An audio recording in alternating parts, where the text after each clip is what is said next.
So my understanding is that you've had 3 different products go on Kickstarter, that 2 of them were very successful, the PieBot robot and the technical alphabet book, is that right?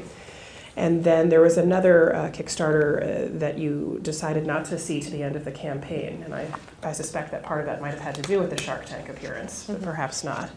Crowdfunding is the thing that everybody's talking about now, and I was wondering, as someone who found early success with crowdfunding, again, what advice specifically about choosing that modality for raising funds, how to manage that sort of a campaign, those sorts of things would you provide to those in the room? Sure. So we ran our first campaign 2 years ago, and at the time, crowdfunding was still relatively new. 4 or 5 years after Kickstarter's launched, it's very different. The coolest thing about crowdfunding is, you talked about VCs and pitching and things like that, is it's all about how you present your video, present your story, show who you are, work social media, work those networks to get your story out there. And one of the amazing benefits is not only is it raising money to go into production for a business, a space, or a product, but in addition, you're reaching your customers directly, which is huge. You're reaching the people that you ultimately want that product to get into.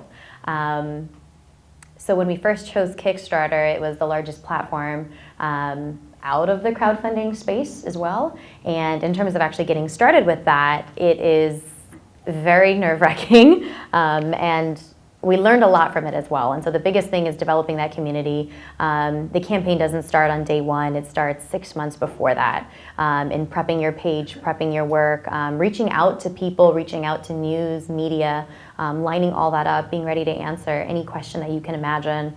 And then once you do go live, actually nurturing that community, maintaining that contact with these people who support you without ever having met you, and then also living up to the expectations that you met.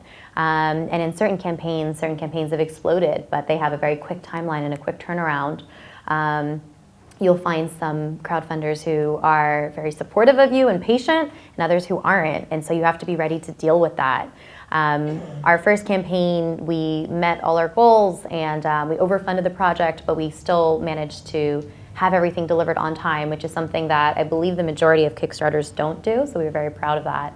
And we plan on continuing to use it as a platform because it is such a great platform to spread your message.